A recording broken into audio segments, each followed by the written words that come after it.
Okay, here with Cox head basketball coach Bobby Wolfe after his team's 64-51 win over Norview in the 9th annual VirginiaPreps.com basketball classic. Coach, deadlocked at the half, 30 apiece. You guys got off to a pretty good start hitting threes, both Tavion Robinson and Kayvon James at the half, but they go on a nice little 6-0 spurt to deadlock the score to break. What did you tell your guys?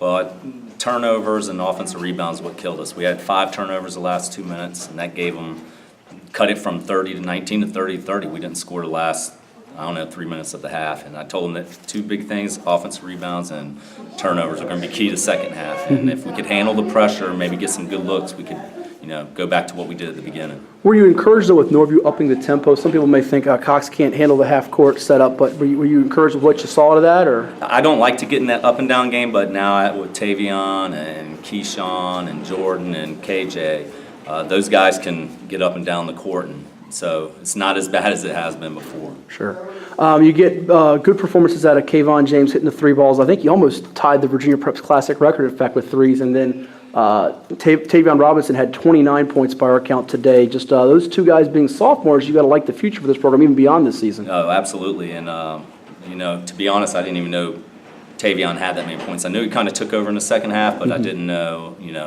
to what extent he did until I saw the final box score. But he has that ability, and it's great that he's a sophomore. Knowing the athletes Norview has, what was the key in terms of keeping them off the glass? Because they can get some second chance points and really demoralize a team if they get on that hot streak.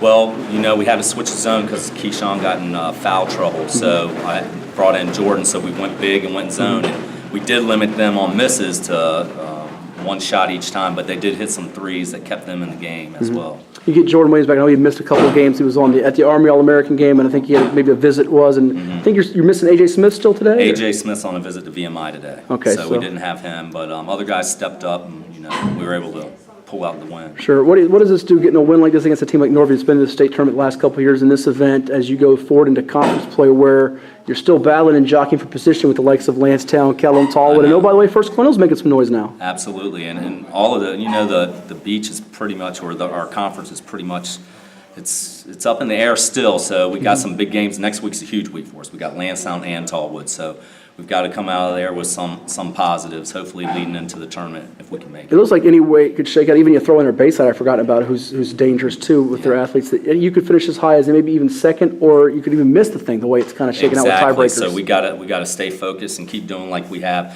We've won 5 out of our last 6 games, so we got to keep it rolling. That's what we keep telling them. A good streak for the Cox Falcons as they chase another postseason berth. Thanks for your time. All right, I appreciate it. Thank you.